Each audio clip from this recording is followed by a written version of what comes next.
Hello and welcome to the Overland Journal podcast. I'm your host, Scott Brady, and I am here with my co-host, Matt Scott.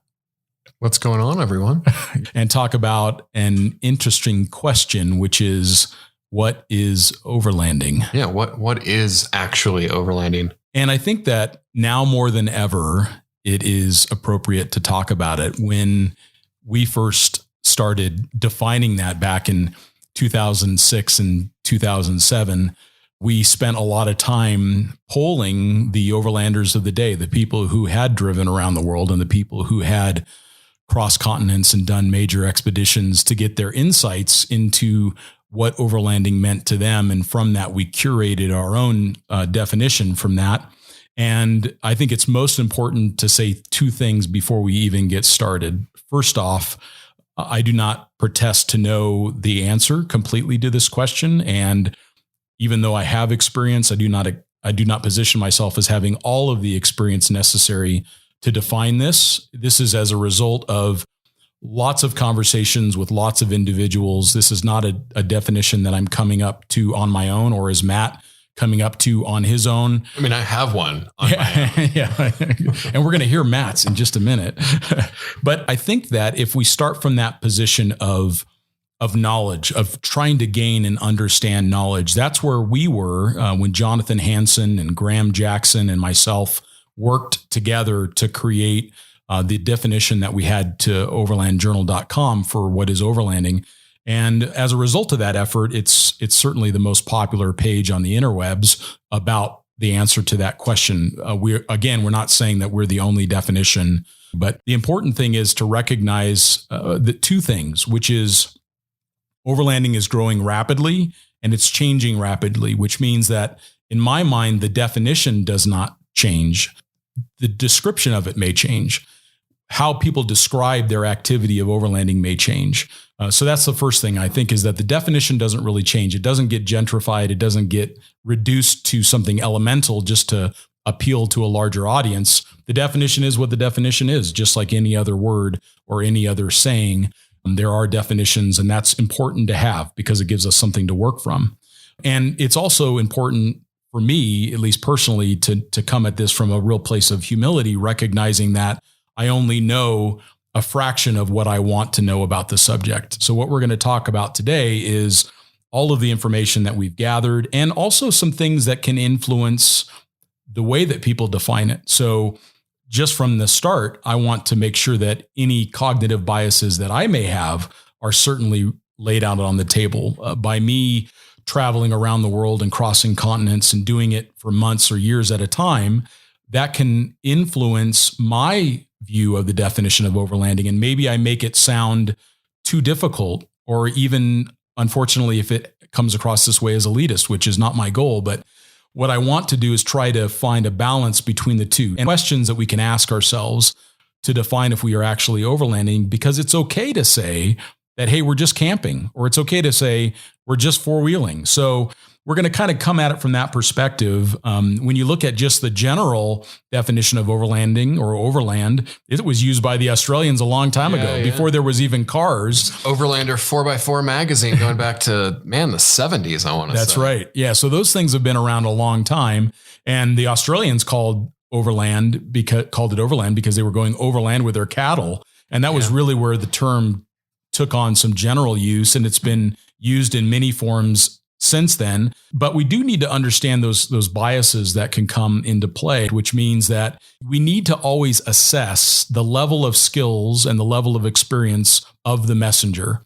And Matt's going to talk about that a little bit when it comes to the industry, but I'm going to talk about that specifically. If you read an article about what is overlanding, or you listen to someone talk about what is overlanding, first ask, what is their experience? Have they genuinely done long distance, multi-month or multi-year travel? I think that that's so important, because when I look at what is overlanding and I have this conversation, I mean, it is the kind of conversation that most overland travelers end up getting to after 4.25 beers. But what I've noticed is that people who have traveled internationally in vehicles often come to the same conclusion as to what overlanding is a lot sooner than people who have not extensively traveled internationally with vehicles. When I have conversations with Dan Greck or Brian Dorr or any of these guys that are my friends and we're hanging out and we're just chatting, the conversation lasts about 5 minutes. We move on and we say overlanding is travel. Yeah. And I think that if you haven't really experienced that international travel community, it may just mean something drastically different to you. It's such a subjective and internal definition, right? Because it's cool right now. Overlanding is cool.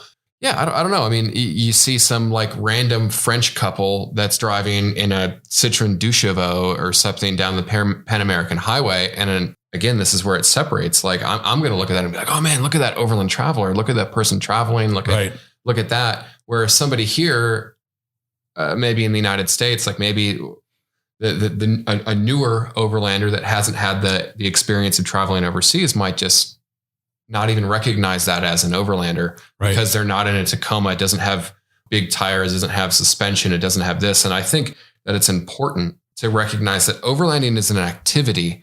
It is something that you do. It isn't something that you build. Right. The vehicle or own, like everything that makes me an overlander and everything that makes Scott an overlander, I mean, can't be purchased. Like the vehicles we drive, they literally don't matter. They don't matter. Like, I mean, I love vehicles and I'm a vehicle enthusiast, but the vehicle enthusiast side of me is different than the overlander side of me. The overlander wants to travel. The overlander wants to experience cultures. The overlander, wants to see the world.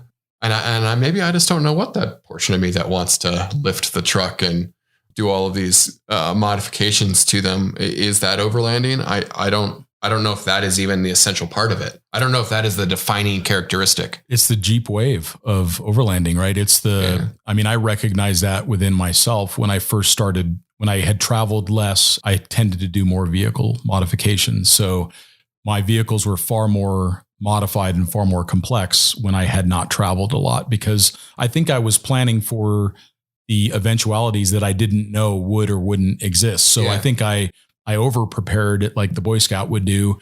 And also there's a degree of being honest with ourselves of like, sometimes the vehicle is our Jeep wave. It's the, like, I've got a snorkel and I've got this and that defines me as an overlander. And I don't know that there's anything wrong with that as long as people are honest about it. We've talked a lot about on this podcast of needs versus wants. Matt's really good about reminding us of that. And I think if you just say, I really want something that looks this cool, and I don't actually have a lot of time to travel yet because I'm right in the middle of a startup and I'll be lucky if I get to go for a weekend. I respect that because the person's being really honest. Where we start to get concerned is where someone goes to the local campground for a night and they say that they're overlanding. Just say, I'm going car camping with my family.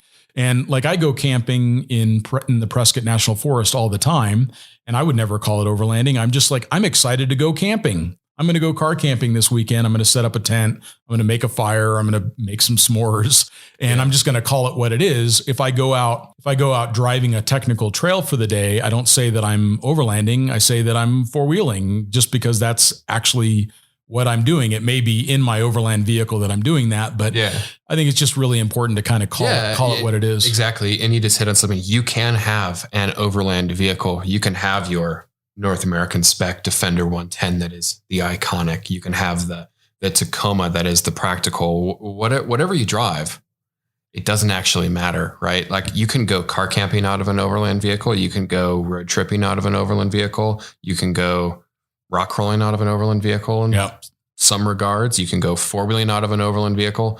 Just because you're driving something with a roof rack and a snorkel and a tent that may have overland modifications to it doesn't mean what you're doing has to be called that. Right. I think that that's just an important thing. Like, I don't know how many overland influencers that I'm friends with that, they haven't even left the country and they're scared to. Like, they won't go to Mexico with me. And I'm telling people, hey man, I will take you to Baja.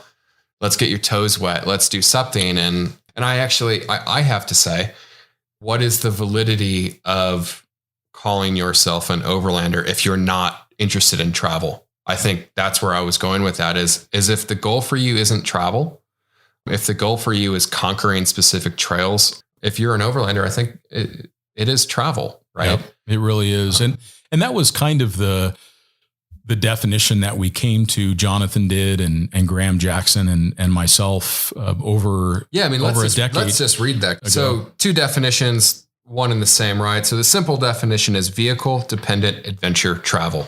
That's so simple. It's broad enough, but it's specific enough. The thorough definition is vehicle supported, self-reliant adventure travel, typically exploring remote locations and interacting with other cultures. Culture. That is a big part of overlanding. It really is. And I think that either definition is okay. The one that is a little more thorough, I think, helps provide some additional context. And that's where the concern around saying something like vehicle dependent travel and make that just be a definition. I think that can be descriptive, but it's actually not a definition because it can't be used outside of context. So, like, for example, I've been saying vehicle dependent travel since 2009, but I would never use it as a way to purely define overlanding in and of itself because it needs to be within the context of overlanding. So that's why I like to say vehicle dependent adventure travel, because if it's just vehicle dependent travel, maybe you're just doing a road trip to go see your grandma. I mean, if you think about it, should be doing as soon as this is all over and you tested negative. Sorry, that's right. Yeah, totally. Yeah, but there's nothing wrong with a road trip, but call it a road trip. So I think that it's really important to have context and to make the definition as thorough as possible. But what the definition that we tend to use and we've used since 2009 is vehicle dependent or vehicle supported adventure travel. And I think that works. It's worked well for us and our listeners. We would love your feedback. If you feel it needs to be something different, we would love to continue to evaluate and incorporate that quorum of travelers. But in our conversations with Dan Greck and with Graham Bell and Tom Shepard and Chris Scott and all these luminaries of the industry, that was kind of what we came to as the most efficient definition of overlanding, which I think kind of leads to a couple questions. And Matt and I talked about this and we kind of worked it out because some of the things are, well, now that I know the definition, how do I know that I'm actually overlanding? I think it's kind of helpful to ask the right questions. So the first question would be, am I traveling remote? Which means, am I getting days away potentially by vehicle where the consequences of the vehicle stopping working, or if you get stuck and you need to walk out, you actually are starting to get remote. You're not within, you don't have cell phone coverage and you can't see. Yeah. Like there's a big difference between, the Skeleton Coast where we were about a month or two ago and Moab. Like Moab is a town that is in the middle of nowhere, but it is a town. There are services there. I mean, like Hell's Revenge is not overlanding, guys. But you can, from Moab, you can start heading towards Canyonlands and you can get super remote. Lockhart Basin comes to mind as one. Trail. And you can get days away from help. And in that San case, Rafael Swell is like Moab, but without people. Yeah. So in that case, in my mind, you're absolutely overlanding. So the next question is, am I experiencing a culture unique from my own? So now each one of these questions can be independent. So that means you may not be remote, but you're in another country and you're experiencing a new culture. If you're experiencing a new culture and you're traveling by vehicle, then I would say that qualifies as overlanding. What do you think on that, Matt? It's an integral part of it to me. I mean, I travel overland for culture and for food. Yeah. That's pretty much it. I mean, I love going to really remote places, but I kind of like to connect taco shops by the most rugged ways possible. In Baja, that's the way to do it. Totally. That's absolutely the way to do it. The next question number 3, am I visiting an underexplored or underdocumented region? And that's a cool way to incorporate overlanding into your local area, where, like, a great example of this are the guys that have done a lot of the traveling in Vermont. It's really hard to get remote in Vermont. It's really hard to experience a new culture, but you can find a new trail that connects two villages together, and you can do research and you can go to the library and you can patch these trails together to create something that is a genuine journey of new experiences and is underexplored or maybe underdocumented. And that's a way to also incorporate overlanding into an area that's more local. And then the next question is, the last one, number 4 is, am I traveling self-supported in unfamiliar territories for multiple days, weeks, months, or years? So, for example, you may not be remote at all. You may be traveling for 10 years with your family, but you're traveling in that douche-vo. So you don't really leave an asphalt road for the most part, but you've been traveling around the world for years. So you've added the element of time, and you've added the element of unfamiliarity, and you're fully self-supported. So that starts to also qualify for the definition of overlanding. So we'll post these, of course, in the show notes, but those are great ways to say, am I overlanding on this trip?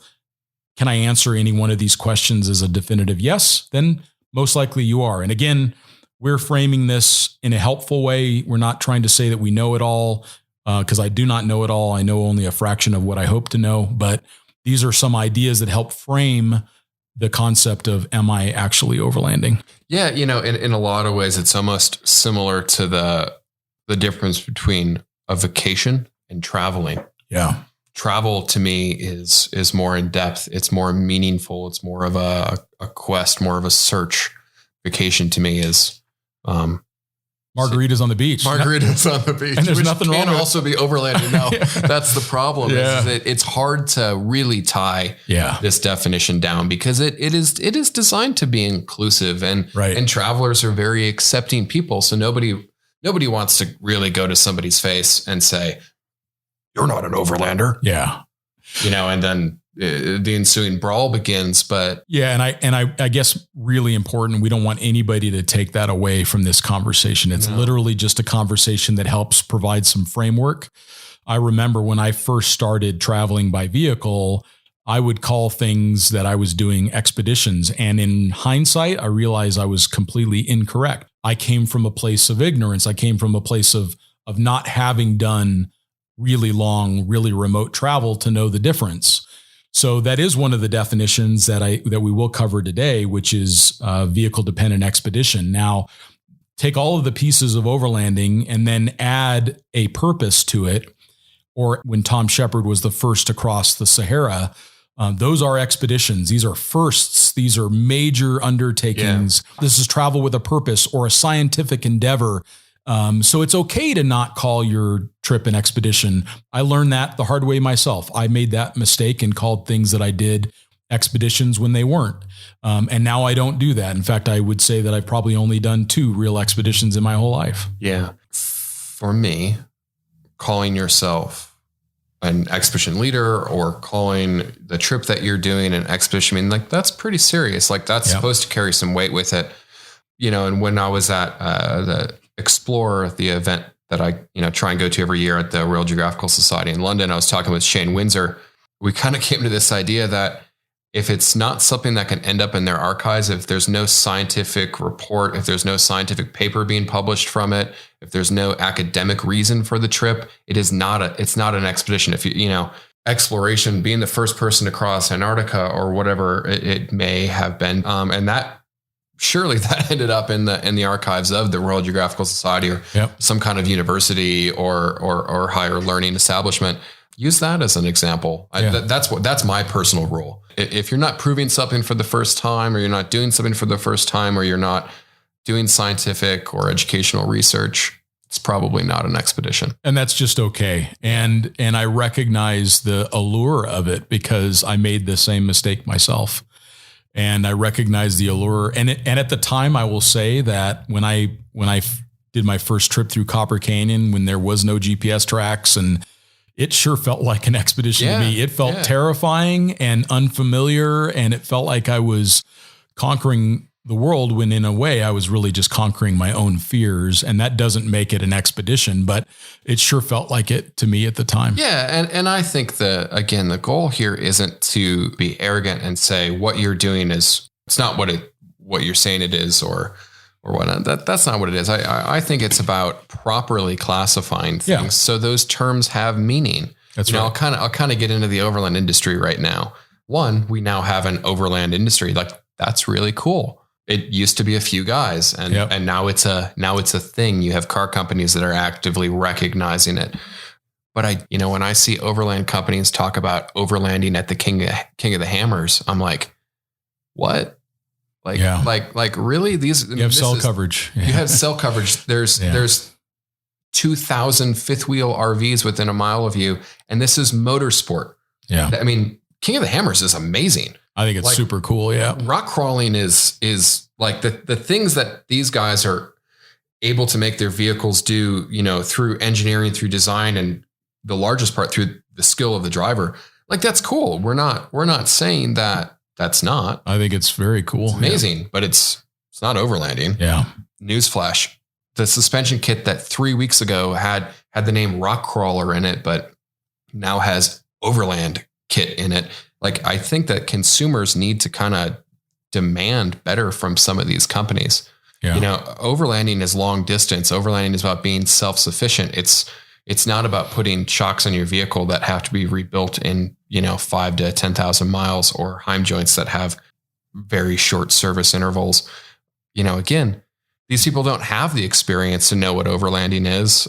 It kind of goes back to that Dunning-Kruger effect that you're talking about. Yeah, I think it's the consumer. The consumer can be part of the solution. And that is by, when you call up to order that suspension, just say, hey, I've got a couple questions for you guys. Your engineers, have they done any long distance trips? Have they traveled in the vehicles loaded to gross vehicle weight? Have the vehicles been tested at gross vehicle weight, not unloaded? Have the people that are designing it, have they traveled themselves to know what some of the limitations or considerations are around it? And if there are people in the industry that have that experience, and it's really easy to find, and just spending a little bit of time looking at the CVs of the people who own the companies will really give you an idea of who has the experience and who doesn't. And I think that that's important in the same way as it's important to think about the information that you read, who's writing it, what is their experience. If the byline is Dan Grech, then you can take it to the bank. If the byline is somebody who was driving tuner cars 3 weeks ago, you may want to question what they're saying, because if you can scroll back far enough on their Instagram to figure out when this person was a WRX enthusiast, and then a 3 Series enthusiast, and then a Nevo enthusiast, or whatever it may be. Maybe that's not firsthand information. That's not, anybody can really go read some stuff on the internet and then just repeat it. Yeah. Right. Like, how many of these people are actually presenting firsthand information that they've really learned? I think that that's an important thing as well. Yeah. And starting with organizations like the Overland Expo that vet all of their trainers and the people that produce content for them, very experienced folks. We've talked a little bit about Brian Dorr and Dan Grech and Graham Bell and Chris Scott and Tom Shepard. Lois Price is another great example. People who have earned their stripes by actually doing it. That's where we want to get our information from. And that's also what we want to challenge manufacturers in the industry to do, is to produce product as a result of experience. There's a couple other words, some terms that I think add to it. Matt, why don't you kind of run us down these things? First, I'll start with 4-wheel drive touring. Yeah. I used to run a magazine in Australia. I spent a lot of time there. Overlanding in Australia means you're out of Australia. It means you're an overlander there. Yeah. You're sending your vehicle somewhere. You don't hear people say, I'm going to overland. I'm going to do an overlanding trip across the Canning Stock route. The term that they use there is 4-wheel drive touring.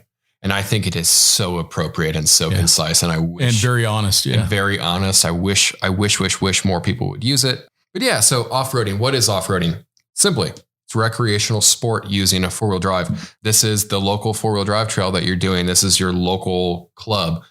They're going off-roading. That's great. It's fun. It's super fun. Let's go off-roading this weekend. Yeah. I love it. Car camping. That can be a minivan on a picnic table at Yellowstone, as much as that can be what I'm going to go do this weekend out of my overland vehicle. I'm going car camping. Why? Because I'm going an hour away. Yeah. So if you're in a campground, I think Jonathan is the one who said this, but if it has a toilet, if the campground has a toilet, you're probably not overlanding. And now that is not always true, because I have been in some really remote campsites with toilets, but it's just a factor of managing that. That's managing the waste. Yeah. But, and again, another good example of that is in Africa. Because there are animals that eat you there. When you go to a campground, even in the middle of the Kalahari, you're actually like in a fenced area, and there's a little pit toilet. Yeah. So yeah, you're absolutely overlanding. But the reason why they have a campground is so you don't get eaten during it, which I think qualifies as overlanding in and of itself if you can get eaten. I like the electric fences. Yeah. Yeah. So backcountry adventure, 1 day or multi-day off-highway trip on an adventure bike, a dirt bike, 4-wheel drive vehicle. I mean, a backcountry adventure can be hiking too, I guess. Yeah. And maybe that's kind of what you're talking about with the 4x4 touring. Maybe that's a better word for that. Yeah. Maybe we'll update our definition page to reflect that. I actually like that a lot, Matt. Now we get into the expedition word. A vehicle-dependent expedition is an organized vehicle-dependent journey with a defined purpose, often geographic or scientific in nature. That's the one I'm a big stickler on is the expedition word. Expedition vehicle, a 4-wheel drive vehicle or adventure motorcycle prepared for self-reliant travel over long distances through unpredictable weather and over variable terrain. Yeah, so that's a cool thing. You can build an expedition vehicle and not go on an expedition, and that's kind of fun. So you can incorporate that passion or that desire for expedition travel by building a vehicle that's suitable for it. And maybe in the future, you get to actually go do that. And you get to maybe work with your local college. I was thinking about the trip that we did across Greenland. We had multiple points of scientific research that occurred during that trip because we were crossing an area of the world that scientists just simply didn't have access to. So we were able to measure snow depths and we were able to measure reflection off of the surface, which shows how much contaminants are in the surface. We took samples of the snow to determine how clean it was, et cetera. We did all of these surveys and all of these tests along the way because we wanted to provide some support to scientists that would not normally be able to engage in that kind of effort. Yeah. And I think there's also, a lot of, citizen science, open source projects where you can actually get involved and integrate science into your trips. There's a lot of need for microplastics research, for example, tree core sampling, even citing and recording where birds are. I mean, small things that you can be doing with, a little bit of research to kind of be giving back. Yeah. And it does start to give back. And I like that a lot, Matt. In fact, I think Laura, she's done some of that, right? Yeah. A lot of, when we did some fairly remote stuff in Australia, she did a lot of, I'm going to call it bird stuff. That's what I call it. So I don't know how to say it more, but she likes birds. She's a, what do they call it? A bird peeper? Yeah, maybe. I don't know. Yeah, no, we've seen some really, really remote stuff with the birds, and it's cool. I don't know. It just adds something. I think to it does. It starts to feel bigger. I think. Let me ask you this. I mean, overlanding doesn't probably give you the same butterflies in the stomach that it used to. I mean, there's a lot of places that you've been. There's a lot of places that you've seen. You've seen more than I have, but for me, because I'm going to kind of summarize in my way, and then Matt will add his concluding thoughts. But if you are on a vehicle supported or vehicle dependent adventure trip, then you are most likely overlanding. Maybe ask some of those questions as a way to add some depth to that experience. If you use overlanding and it doesn't meet any of those definitions or any of those questions, I do not want anybody to think that I'm taking away that joy or that experience from you or even that definition from you. You can apply it as you need to. I just feel like it is important as an industry that we say this is what the definition is so that it has meaning, because otherwise, as this grows, as rapidly as it's growing, it will be adopted in ways that are not consistent with its intention. And that's the thing that we don't want. That's the reason why we're recording this podcast today, is because we want for it to have meaning. We want overlanding to have some definition behind it. So that's my thoughts. Yeah. I mean, the term overlanding to somebody in the industry only has value because it's cool. The more you exploit a term, especially in a way that it could be misleading, I think that the power and the value of that term goes down. So I think that by overusing this term, by integrating it into everything, I mean, if last week your company was like a off-road racing suspension specialist and all of a sudden the same product is now an overland product, ask yourself if that's ethical. Ask yourself if that's right. Have you actually developed something specific for this market? But I do think it is important to recognize what overlanding is, to frequently discuss that, like we're doing. Yeah. I mean, I guess if you guys have any countering opinions or anything you'd like to say, I've had a lot of people lately that have been reaching out to me on Instagram. So I'm Matt's Explore on Instagram, and you're now Scott.A.Brady.